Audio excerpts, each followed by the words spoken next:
ہماری نئی نسل کیا سمجھتی ہے کہ محرم کی جو بھی عظمت ہے، اس کا احترام ہے، اس کا وقار ہے، وہ اس وجہ سے ہے کہ چونکہ اس مہینے میں کربلا کا واقعہ پیش آیا، اور چونکہ اس مہینے میں کی 10 تاریخ کو امام حسین رضی اللہ تعالیٰ عنہ شہید کر دیے گئے، اس وجہ سے غالباً محرم کی عظمت ہے، ایسا نہیں ہے۔ ذہنوں میں اللہ کرے پہلے ہم یہ سبق بٹھا لیں کہ یہ روز اول سے محترم مہینہ ہے۔ کربلا کی جنگ حضور پاک علیہ السلام کی زندگی میں پیش نہیں آئی، بلکہ حضور پاک علیہ السلام کی اس دنیا سے جانے کے تقریباً 50 سال بعد پیش آئی، تقریباً 50 سال کے بعد پیش آئی۔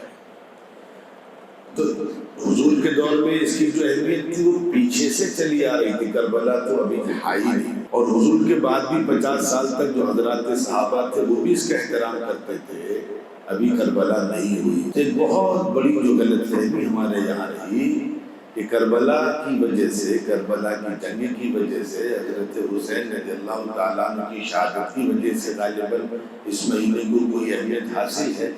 اللہ کرے کہ وہ چیز ہمارے ذہنوں سے نکل جائے۔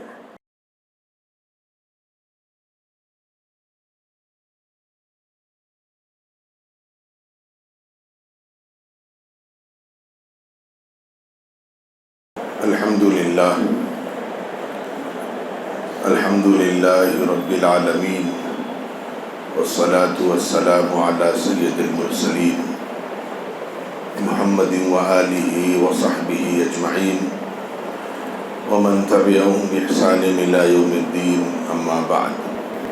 اعوذ باللہ من الشیطان الرجیم، بسم اللہ الرحمن الرحیم۔ ان عدۃ الشہور عند اللہ 12 شہرا فی کتاب اللہ یوم خلق السماوات والارض منها 4 حرم۔ صدق اللہ العظیم۔ رب اشرح لی صدری ویسر لی امری، سبحانک لا علم لنا الا ما علمتنا انک انت العلیم الحکیم۔ سبحان ربک رب العزۃ عما یصفون وسلام علی المرسلین والحمد للہ رب العالمین۔ قابل احترام بزرگوں اور میرے عزیز دوستوں، قرآن مجید میں رب کریم نے اس دنیا کی تخلیق کے وقت دنیا کے ماہ و سال کا کیا نظام رہا ہے اس کا تذکرہ اللہ نے کر دیا ہے۔ جو مورخ ہے، ہسٹورین، ان سے کبھی آپ ایک سوال کریں کہ یہ 12 مہینے ہوں گے سال کے، مہینہ 30 دن کا ہوگا، یہ سسٹم کس نے بنایا ہے اور کب سے بنا ہے؟ ان کے پاس کوئی مضبوط جواب آپ کے سوال کا نہیں ہوگا۔ اس کا جواب دراصل کوئی مورخ دے بھی نہیں سکتا، اس کا جواب قرآن دیتا ہے۔ قرآن میں اللہ رب العزت نے پوری وضاحت کے ساتھ یہ چیز کھول دی ہے کہ جب اللہ نے آسمان و زمین کے نظام کو بنایا، آسمان و زمین سے مطلب صرف آسمان و زمین نہیں ہے، اس کا پورا سسٹم ہے۔ سسٹم کا مطلب ہے کہ اس میں سورج کا بھی ایک دائرہ ہے، چاند کا بھی ایک دائرہ ہے، سورج کی اپنی گردش ہے، سورج کی اپنی ایک رفتار ہے۔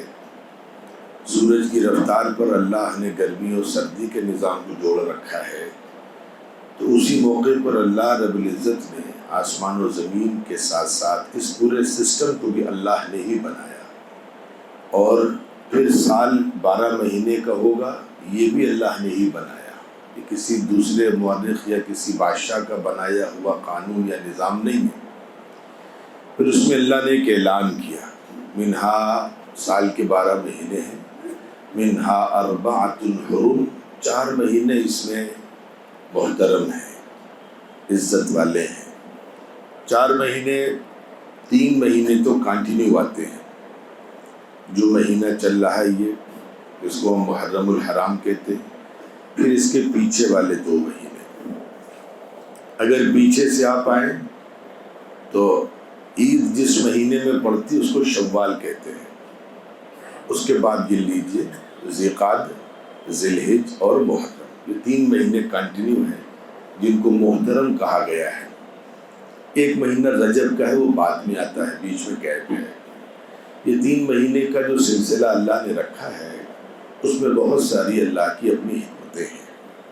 میں بات کہاں سے لے کر کے شروع کیا، میں نے آسمان و زمین کی تخلیق سے، اس دنیا کے سسٹم سے میں نے محرم کو جوڑا ہے ذرا سا، تاکہ آگے جو مجھے پیغام دینا ہے وہ ذہن میں رہے. میں نے حضور صلی اللہ علیہ وسلم سے بھی محرم کو نہیں جوڑا، ابھی آپ کی پہلی قوموں کو نہیں جوڑا. لاکھوں سال پہلے ہم چلے گئے، وہاں سے ہم نے محرم کا نظام آپ کے سامنے رکھا. 3 مہینے یہ جو محترم ہے، محترم کا مطلب یہ ہوتا تھا، محرم عربی کا لفظ ہے اور اس کے معنی ہیں جس میں بہت ساری چیزیں حرام کر دی جائیں. اس میں ایک سمپل مثال یہ ہے کہ اس مہینے میں جنگ آپس میں حرام ہو جاتی تھی، جنگ نہیں لڑ سکتے. اور اس کی دوسری حکمت بھی ہے، اگر آپ پوری طریقے سے دیکھیں تو حج سے 1 مہینے پہلے اور حج کے 1 مہینے کے بعد، دونوں مہینے ملا کر کے 3 مہینے محترم بنائے گئے، تاکہ جو لوگ حج کے سفر پر جا رہے ہیں، جاتے وقت بھی کوئی ان کو لوٹے نہیں، کوئی ان کو نقصان نہ پہنچائے، اور حج سے واپسی کے بعد بھی بعافیت وہ اپنے گھروں کو پہنچ جائے. اس لیے 3 مہینے کا دائرہ بنایا گیا. اور اس دور میں گرچہ جہالت تھی، نادانی تھی، لیکن بہرکیف اس کی پابندی وہ قوم کرتی تھی. وہ غیر مسلم تھے، مسلمان تو حضور کے دور سے سلسلہ شروع ہوا، یا حضور سے پہلے جو بھی پیغمبر رہے ہوں، پیغمبروں کے علاوہ جو بھی عرب کے علاقے میں قومیں رہے، سب نے اس کا لحاظ کیا کہ ان 3 مہینوں کا احترام کیا. اب مسئلہ یہاں پر اب قریب آ جائیے. پھر اس مہینے کے احترام میں اب تھوڑا عربوں کو لے لیتے ہیں. مجھے ایک پیغام دینا ہے آپ کو، اس کے لیے تھوڑا تمہید لمبی لینی پڑے گی کہ یہ مہینہ بڑا اہم ہے، لیکن یہ مہینہ روز اول سے اہم ہے. پھر اس مہینے میں بطور خاص اس کی 10 تاریخ میں کچھ واقعات بھی پیش آئے، وہ بعد میں رکھیں گے. اب یہاں پر عربوں سے لے لیں. مجھے تاریخ اس وقت یاد نہیں ہے، تھوڑا صبح طبیعت خراب ہو گئی اس لیے تاریخ نہیں دیکھ پایا، لیکن اتنی بات یاد ہے کہ عربوں کے یہاں بھی اس مہینے کا خاص احترام تھا، اور وہ ایک کام یہ کرتے تھے کہ خانہ کعبہ کا غلاف اسی مہینے میں تبدیل کرتے تھے. غالباً محرم کی 9 تاریخ ہوتی تھی یا کوئی اور تاریخ، میرے ذہن میں اس وقت نہیں، لیکن مہینہ محرم کا ہوتا تھا. اسی مہینے میں غلاف کعبہ بھی چینج کیا جاتا تھا، اس وجہ سے بھی اس کا احترام تھا. اس کے بعد جب حضور پاک علیہ الصلوۃ والسلام تک آ جاتے ہیں جلدی سے. حضور پاک علیہ الصلوۃ والسلام اس دنیا میں تشریف لائے. رمضان شریف کے جو روزے ہیں وہ مدینہ منورہ میں فرض ہوئے. مکہ مکرمہ میں آپ پابندی سے کچھ روزے رکھتے تھے، جس میں ایک روزہ بڑی پابندی سے تقریباً فرض کے درجے میں محرم کی 10 تاریخ کا روزہ تھا. اب اگر اتنی باتیں ہی ذہن میں رہیں، بس آگے ہم بعد میں بیچ میں جو چیزیں ملیں گی ہم لے لیں گے. لیکن یہاں پر اب میں آپ کے سامنے ایک پیغام رکھنا چاہ رہا ہوں. اتنی ساری باتوں کو رکھنے کے بعد اللہ کرے کہ آپ بھی سمجھیں، ہم بھی سمجھیں، اور اپنے بھولے بھالے بھائیوں کو بھی سمجھائیں کہ اس مہینے کی عظمت کا، اس کے احترام کا، اس کے تقدس کا کربلا کے واقعے سے کوئی تعلق نہیں ہے. اللہ کرے کہ یہ بات آپ کے ذہن میں بیٹھ گئی. ہماری نئی نسل کیا سمجھتی ہے کہ محرم کی جو بھی عظمت ہے، اس کا احترام ہے، اس کا وقار ہے، وہ اس وجہ سے ہے کہ چونکہ اس مہینے میں کربلا کا واقعہ پیش آیا، اور چونکہ اس مہینے میں کی 10 تاریخ کو امام حسین رضی اللہ تعالیٰ عنہ شہید کر دیے گئے، اس وجہ سے غالباً محرم کی عظمت ہے. ایسا نہیں ہے. ذہنوں میں اللہ کرے پہلے ہم یہ سبق بٹھا لیں کہ یہ روز اول سے محترم مہینہ ہے. کربلا کی جنگ حضور پاک علیہ الصلوۃ والسلام کی زندگی میں پیش نہیں آئی، بلکہ حضور پاک علیہ الصلوۃ والسلام کے اس دنیا سے جانے کے تقریباً 50 سال بعد پیش آئی ہے. تقریباً 50 سال کے بعد پیش آئی ہے. تو حضور کے دور میں اس کی جو اہمیت تھی وہ پیچھے سے چلی آ رہی تھی، کربلا تو ابھی تھا ہی نہیں، اور حضور کے بعد بھی 50 سال تک جو حضرات صحابہ تھے وہ بھی اس کا احترام کرتے تھے، ابھی کربلا نہیں ہوئی۔ تو ایک بہت بڑی جو غلط فہمی ہمارے یہاں رہی کہ کربلا کی وجہ سے، کربلا کی جنگ کی وجہ سے، حضرت حسین رضی اللہ تعالیٰ عنہ کی شہادت کی وجہ سے غالباً اس مہینے کو کوئی اہمیت حاصل ہے، تو اللہ کرے کہ وہ چیز ہمارے ذہنوں سے نکل جائے۔ ایک بات۔ اب دوسری بات ذرا سا یہاں پر یہ بھی سمجھ لیں کہ بعد میں کچھ لوگوں نے کربلا کی جنگ کو وہ شکل دے دی، پہلے محرم والی بات اگر کلیئر ہو گئی ہو تو اب دوسری بات میں نے کہا ٹکڑوں میں بات کر لوں تاکہ موٹی موٹی باتیں ذہن میں بیٹھ جائیں۔ کربلا کی جنگ بہت عظیم ہے، اس میں کوئی شک نہیں۔ حضرت حسین رضی اللہ تعالیٰ عنہ کی شہادت ایک انسانی تاریخ کا بدترین واقعہ، جتنا اس پر افسوس کیا جائے کم ہے، افسوسناک واقعہ۔ نواسۂ رسول کو شہید کر دیا گیا، جو حضور کے کاندھوں پر جو کھیلتا رہا ہو، حضور کی گود میں جس نے آنکھیں کھولی ہو، پرورش پائی ہو، حضرات صحابہ جس سے اپنے کاندھوں پر بٹھاتے ہو، جن مردودوں نے ان کے ساتھ یہ معاملہ کیا ہے، اس سے کوئی شک نہیں اللہ ان سے ضرور انتقام لے گا، اور اللہ نے انتقام لیا۔ تقریباً وہ نام ہی ختم ہو گئے۔ حضرت حسین رضی اللہ تعالیٰ عنہ کے قاتلان کے جو نام ہے ان کے اولادوں نے نہیں رکھے۔ یہ اللہ کا ایک دنیاوی نظام بھی اللہ نے دکھلایا کہ دیکھو کیسے تم کو دنیا میں رسوا کرتے ہیں۔ خیر، لیکن ایک چیز اب دوسری سمجھیے، یہاں پر بڑا افسوس یہ ہے ہمارے یہاں کہ ہمارے میں نام نہیں لے رہا ہوں،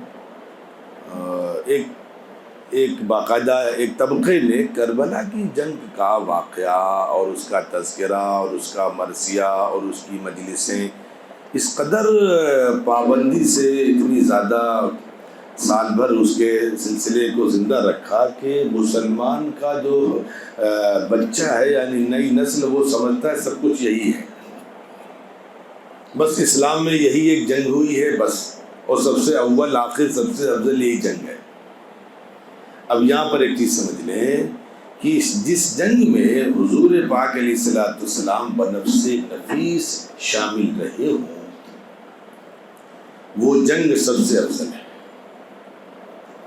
پھر ان جنگوں میں ہمارے یہاں درجہ بندی کر دی گئی ہے۔ تمام جنگوں میں سب سے افضل جنگ ہے جنگ بدر۔ کربلا کی جنگ بدر کے مقابلے میں بہت پیچھے ہے، کوئی مقابلہ نہیں، اس لیے کہ جنگ بدر میں اللہ نے فرشتوں کو بھیجا اور فرشتوں کی وجہ سے اللہ نے محمد کو اور حضور پاک علیہ الصلوۃ والسلام کو فتح عطا فرمائی۔ کربلا کی جنگ بہت بعد میں، سب سے پہلے جنگ بدر ہے۔ جنگ بدر کے بعد جس جنگ کا نمبر آتا ہے وہ جنگ احد ہے۔ پھر اسی طریقے سے جو بعد کی جنگ ہے اس کا نام ہے جنگ حنین، یا بیچ میں ایک جنگ اور ہوئی جس کو جنگ احزاب یا جنگ خندق کہتے ہیں۔ یہ وہ جنگیں ہیں جن میں حضور پاک علیہ الصلوۃ والسلام بنفس نفیس شامل رہے۔ جن جنگوں میں حضور پاک علیہ الصلوۃ والسلام شامل رہے اس کا کوئی مقام نہیں ہے۔ تو دو باتیں، پہلی بات محرم کی عظمت پہلے سے ہے، اس کا کربلا کی جنگ سے کوئی تعلق نہیں۔ دوسری بات کربلا کی جنگ بہت بڑی ہے، لیکن اس سے زیادہ بڑی جنگیں اسلام نے دیکھی ہیں، اور ہماری غلط فہمی یا ہماری کوتاہی رہی کہ ہم اس تاریخ سے امت کو واقف نہیں کرا سکے۔ اب تیسرے پوائنٹ پر آ جائیے۔ حضرت حسین رضی اللہ تعالیٰ عنہ کی شہادت بہت عظیم شہادت ہے، اور اس کی عظمت کے لیے یہی کیا کم ہے کہ اس کے لیے اللہ نے 10 محرم کا دن رکھا۔ آپ کی شہادت میں 4 چاند لگ گئے کہ 10 تاریخ کو آپ شہید ہوئے، لیکن آپ کی شہادت کے باوجود آپ سب سے عظیم شہید نہیں ہیں اسلام کی نظر میں۔ یہ سب حضور کلیئر کر کے گئے اللہ کو معلوم تھا نا آگے کچھ فتنے پیدا ہوں گے، تو حضور نے پہلے ہی سب کلیئر کرا دیا. اور حضور کے دور میں ہزاروں صحابہ، بڑی تعداد صحابہ کی شہید ہوئی، لیکن ایک صحابی ایسے ہیں جو آپ کے چچا بھی ہیں اور ایمان لانے سے پہلے سے آپ کی حفاظت کرتے تھے. ایمان بعد میں لائے. ایک تو چچا ابو جہل تھا، وہ تو مردود، لیکن جن چچاؤں نے آپ کے ساتھ احسانات کی ان میں ایک ابو طالب اور ایک یہ حمزہ رضی اللہ تعالیٰ ایمان لائے. اور مدینے میں ہی ایک پہاڑ ہے، بہت مشہور پہاڑ ہے، اس کا نام ہے احد.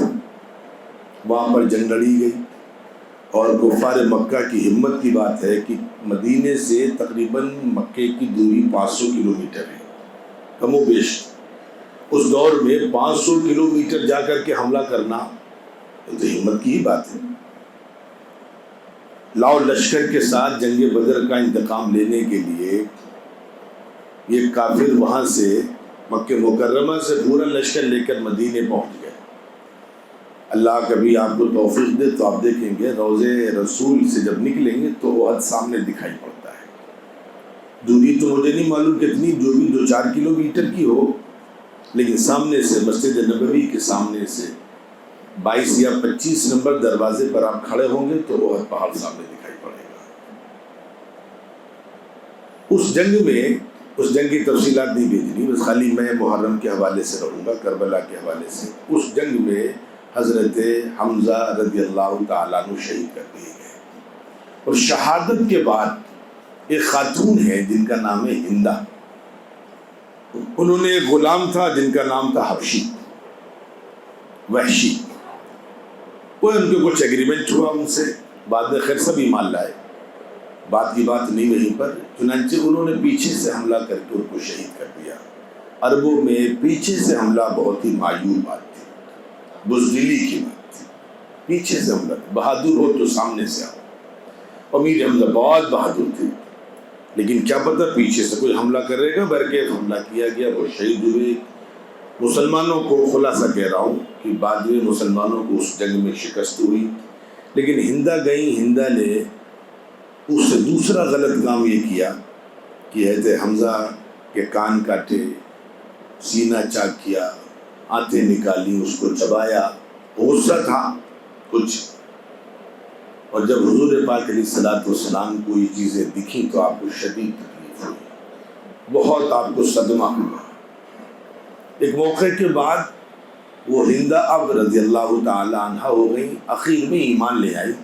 تو حضور نے فرمایا ہندہ تم گرچہ ایمان لے آئی ہو، اس لیے تمہارے پچھلے سارے گناہ اللہ نے معاف کر دیے، لیکن تم ہماری نظروں کے سامنے مت پڑا کرو.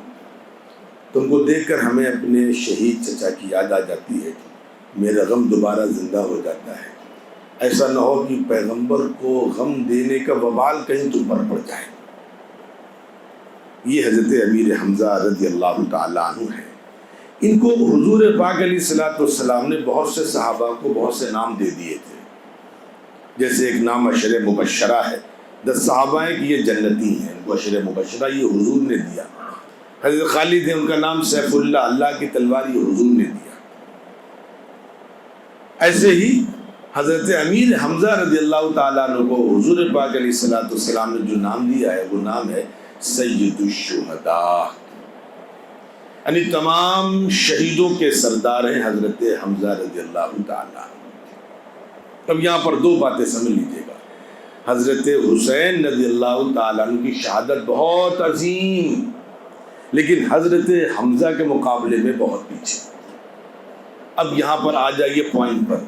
میں 3 پوائنٹ لے کر کے اخیر پر آ رہا ہوں کہ اب یہاں پر جو لوگ، میں اب یہاں بیچ میں ایک بات کہہ لوں جلدی سے کہ ہم پہلے یہ فیصلہ کر لیں تو بڑی مصیبت یہ ہے کہ یہ تعزیہ اور ماتم یہ 95% کام ہم لوگ کر رہے ہیں.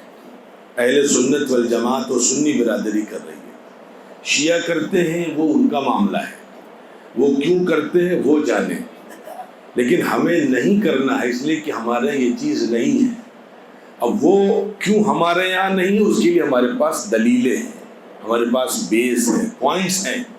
اب میں ایک مضبوط پوائنٹ دینے جا رہا ہوں میں آپ کو یہاں پر، لیکن آپ سے میری گزارش ہے کہ تعزیے کے اس میں کتنی خرافاتیں، کہاں کہاں دنگے، کہاں کہاں فساد، کتنا گناہ، وہ کون کر رہا ہے؟ ہم کر رہے ہیں، یعنی ہمارے طبقے کے لوگ کر رہے ہیں۔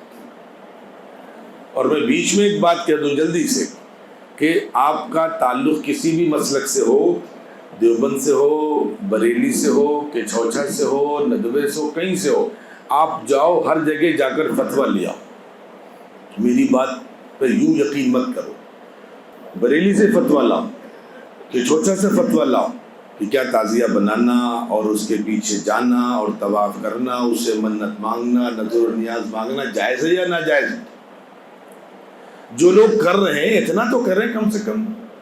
اور اس قدر ہمارے یہاں خرافات، اس قدر ہمارے یہاں گمراہی کہ لوگ عید بقرعید گاؤں نہیں جاتے، لیکن محرم میں وہ احمد آباد سے اور پنجاب سے اور بمبئی سے اور کہاں کہاں چھٹی لے کر کے آتے محرم منانے کے لیے۔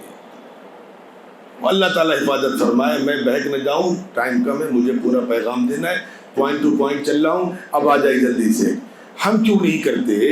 اس لیے نہیں کرتے کہ حضور پاک علیہ الصلوۃ والسلام کی زندگی میں بہت سے صحابہ شہید ہوئے، بہت سے صحابہ بدر میں، بہت سے صحابہ احد میں، بہت سے صحابہ خندق میں، دیگر جنگوں میں شہید ہوئے۔ آپ نے کسی کی شہادت کا ماتم نہیں کرایا۔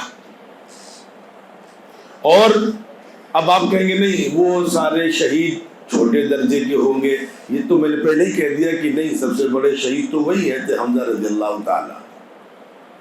حضرت حمزہ رضی اللہ تعالیٰ سب سے عظیم شہید ہیں پوری حضرات صحابہ کی، اور اس کے بعد کے تمام شہیدوں کے سردار ہیں وہ۔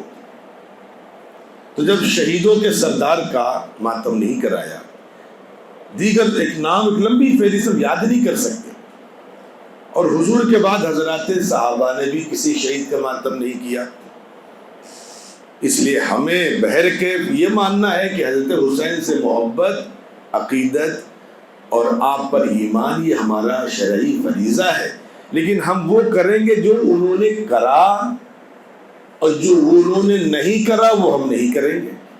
آخر اب یہاں پر ایک پوائنٹ آ جائیے، حضرت حسین رضی اللہ تعالی عنہ۔ اب یہ بات دیکھیں، میں چونکہ معاملہ عقیدے کا اس لیے کہہ رہا ہوں، اچھا حضرت حسین کی شہادت بعد میں ہوئی، ٹھیک ہے، آپ رہیے وہیں پر، شیعوں کی بات ہم نہیں کر رہے اس لیے کہ وہ صدیق اکبر کو، فاروق اعظم کو مانتے ہی نہیں، چلو چھوڑو، لیکن حضرت حسین کے بڑے بھائی ہیں، آپ نام جانتے ہیں ان کا نام حضرت حسن ہے، وہ بھی شہید کیے گئے زہر دے کر کے حضرت حسین کی زندگی میں۔ اچھا چلو ان کو بھی چھوڑو، حضرت حسین کے باپ ہیں، ان کا نام ہے حضرت علی، وہ بھی شہید کیے گئے، تو ان کا باپ شہید ہوا، ان کا بڑا بھائی شہید ہوا، انہوں نے ماتم کیوں نہیں کیا اپنے باپ کا، اپنے بڑے بھائی کا؟ ہم اس وقت اپنی باتیں نہیں کر رہے ہیں، ہم اسی پوائنٹ پر رہ رہے ہیں۔ اگر واقعتاً کسی شہید کے ماتم کی اجازت ہوتی تو ان کو چھوڑو، فاروق اعظم شہید ہوئے، عثمان غنی شہید کیے گئے، لیکن جیسا کہ شیعوں نے بہکایا، مان لیں کہ ہاں ان میں اختلافات تھے، لیکن باپ سے بڑی تو کوئی جاگیر نہیں تھی ان کے لیے، ان کا باپ شہید کیا گیا، ان کا سگا بڑا بھائی شہید کیا گیا، اور ان کے دیگر رشتہ دار شہید کیے گئے ان کی زندگی میں۔ جنگ صفین ہوئی، جنگ جمل ہوئی، اور بہت ساری جنگیں ہوئی، وہ کسی کا ماتم نہ خود کیا۔ تو جب ماتم خود نہیں کیا، نہ ان کے بعد ان کی اولادوں نے کیا، بہت بعد میں کچھ لوگوں نے حرکت شروع کر دی، تو ہم نہیں کر سکتے۔ اب آگے آ جائیے، وقت کم ہے، اس آخری پوائنٹ پر ہم آ رہے ہیں، کیوں نہیں کر سکتے اس کو بھی ایک لاجک سے سمجھیے۔ نشیوں کے پاس اپنی دلیلیں ہیں، وہ دونوں دلیلیں ہٹا کر ہم بیچ کی بات کہہ رہے ہیں۔ حضور نے ماتم نہیں کیا، خلفائے راشدین نے نہیں کیا، وہ خلفائے راشدین کو نہیں مانتے، حضرت علی کو مانتے ہو نا، تو حضرت علی نے بھی تو ماتم نہیں کیا، ان کے دور میں بہت سے لوگ شہید ہوئے، حضرت علی کے بھی تو چچا تھے امیر حمزہ، حضرت علی کے بھی تو چچا تھے، حضرت علی کو ماتم کرنا چاہیے تھا، ان کے سامنے حضور نے کہا یہ شہیدوں کے سردار ہیں، تم ان خلفاء کو نہیں مانتے، چلو چھوڑو، جن کو مانتے ہو ان کی ہم بات کر رہے ہیں۔ اس لیے میرے سمجھاؤ خدا کے واسطے کہ تم پیسہ بھی خرچ کر رہے ہو، گناہ بھی کر رہے ہو، خرافات بھی کر رہے ہو، دنگے فساد بھی کرا رہے ہو، اور اس دین کو بدنام بھی کر رہے ہو۔ وہاں تو حضرت حمزہ شہید ہو گئے 10 تاریخ کو اور نماز نہیں چھوڑی، اور جو ماتم کرنے جا رہے ہیں انہیں کلمہ نہیں یاد ہے، وضو کے فرائض نہیں آتے ہیں، غسل کے فرائض نہیں یاد ہیں، اور جب صبح سے شام تک ماتم کرو گے تو تم نماز کب پڑھو گے؟ اب ایک آخری پوائنٹ پر آ جائے جلدی سے کہ ہمارے یہاں حرام ہے، اور 2 وجہ جلدی سے بتاؤں۔ پہلی وجہ، یہ جو جسم اللہ نے دیا ہے یہ اللہ کی امانت ہے، یہ ہمارا نہیں ہے۔ ہم کہتے ہیں ہمارا، نہ ہمارا نہیں، خودکشی ہمارے اسی لیے حرام ہے۔ کوئی انسان خودکشی کر لے تو حرام ہے وہ، کیوں؟ یہ تو اللہ کی امانت تھی۔ تو جیسے جسم کو ختم کرنا حرام ہے، ویسے جسم کو تکلیف دینا بھی حرام ہے۔ ہم جب بیمار ہوتے ہیں نا تو ڈاکٹر کہتے ہیں کہ آپ جو ہے وضو نہ کریے گا، تیمم سے پڑھیے گا۔ اس وقت اگر کوئی وضو کرے تو گنہگار ہو جائے گا۔ ڈاکٹر نے کہا کہ آپ بیٹھ کر پڑھیے گا نماز، تو بیٹھ کر پڑھنا ضروری ہے اس کے لیے، جسم کو راحت دو۔ رمضان کا روزہ رکھنا ہے لیکن بیمار کو نہیں رکھنا ہے، مسافر کو نہیں رکھنا ہے، جسم کی حفاظت کرنی ہے۔ شریعت کی سخت ہدایت ہے۔ قصر، سفر میں قصر واجب ہے۔ اگر ہم سفر میں ہیں، جو ایک شرعی سفر ہے 78 کلومیٹر کا، اس میں ہم پر کہا گیا کہ ظہر کی 4 رکعت میں سے آپ کو 2 پڑھنی ہے۔ میں نے کہا میں جوان آدمی ہوں، 4 پڑھوں گا، نماز ہی نہیں ہوگی میری۔ اگر میں نے قصر میں پوری نماز پڑھ لی، نماز ہی نہیں ہوگی، گنہگار ہو جائیں گے۔ تو جسم کو نماز تک کے لیے ہمیں کہا گیا نہیں، جسم کو نماز میں آگے پیچھے کر لو، کھڑے ہو تو بیٹھ جاؤ، بیٹھو تو لیٹ جاؤ، جسم کو تکلیف نہ دو۔ روزے تک میں کہا گیا جسم کو تکلیف نہ دو۔ حج تک میں کہا گیا کہ تم صحت مند ہو، سفر کر سکتے ہو تو جاؤ، ورنہ مت جاؤ۔ جس کام کا کوئی ثبوت نہیں اس میں کہاں اجازت دے دی گئی جسم کو تکلیف پہنچاؤ، خون خچر کرو، خون بہاؤ، کہاں تکلیف دے دی گئی؟ اور آخری بات، اس کو ذرا سنجیدگی سے سن لیں اور وہ جا کر لوگوں کو سمجھائیں۔ بیچاروں کو نہیں معلوم، میں مسجد بیٹھ کر کہہ رہا ہوں، یہ سنی برادری اگر تعزیہ اٹھانا بند کر دے، تعزیہ کا نام و نشان مٹ جائے گا۔ دیہاتوں میں، چھوٹے قصبوں میں، چھوٹے شہروں میں شیعہ ہے ہی نہیں۔ سنی بیچارہ اب پیسہ بھی برباد کرتا ہے، گناہ بھی۔ اب گناہ کتنا بڑا وہ جلدی سے سمجھ لیجئے، میں پوائنٹ ٹو پوائنٹ چلاؤں۔ گناہ سمجھیے کتنا خطرناک ہے، اتنا خطرناک گناہ، اللہ تعالیٰ معاف کرے۔ زنا کرنا بہت بڑا گناہ ہے، شراب پینا بہت بڑا گناہ ہے، کسی کو قتل کرنا بہت بڑا گناہ ہے، بینک کا سود کھانا بہت بڑا گناہ ہے، سخت گناہ ہے یہ۔ لیکن تعزیے کا طواف کرنا، تعزیے سے منت مانگنا، یہ ان سب گناہوں سے بڑا گناہ ہے۔ تعزیے کے مقابلے میں زنا، قتل، شراب، سود، رشوت چھوٹے پڑ جاتے ہیں، گرچہ بہت خطرناک ہے یہ۔ سود تو اتنا خطرناک ہے، اس کا سب سے آخری درجہ یہ ہے سود کا کہ جیسے ایک شخص اپنی ماں کے ساتھ زنا کرے۔ اب سود کتنا خطرناک گناہ ہوگا؟ سود کے 70 درجے بتائے گئے، آخری درجہ یہ ہے کہ ایک انسان جیسے اپنی ماں کے ساتھ زنا کرے۔ اس کے باوجود تعزیے کا مسئلہ اس سے زیادہ خطرناک ہے، اس لیے کہ یہ شرک ہے، یہ شرک ہے یہ، اور شرک اللہ نہیں معاف کرتی۔ قاتل کو، شرابی کو، رشوت خور کو، زانی کو اللہ توبہ کی توفیق ملے تو اللہ معاف کر دیتے ہیں۔ قرآن میں اللہ نے صاف کرنا، ہم شرک کو نہیں معاف کرتے۔ اور شرک یہ تھوڑی کہ کسی مورت کے آگے آپ، یہ بھی شرک ہے۔ مورت ہے، چاہے پتھر کی ہو چاہے کاغذ کی ہو، بت ہے وہ، چاہے سامنے تصویروں میں بنا ہو، چاہے پتھر کا بنا ہو، چاہے کاغذ کے ٹکڑے آپ نے بنا لیے ہوں۔ اس لیے امت کہاں جا رہی ہے؟ پیسہ بھی خرچ کر رہی ہے، خرافات بھی کر رہی ہے، جسوں کو تکلیف بھی پہنچا رہی ہے، اور جہنم بھی خرید رہی ہے۔ تو خدا کے واسطے آپ اس کو ایک فریضہ سمجھیں کہ جو آپ کے علاقے میں لوگ اس میں شامل ہیں ان کو محبت سے سمجھائیں، تاکہ اس گناہ سے یہ قوم بچنے والی ہو۔ اللہ تعالی ہمیں صحیح دین اور صحیح سمجھ عطا فرمائے، خرافات سے ہماری حفاظت فرمائے۔ السلام علیکم ورحمۃ اللہ۔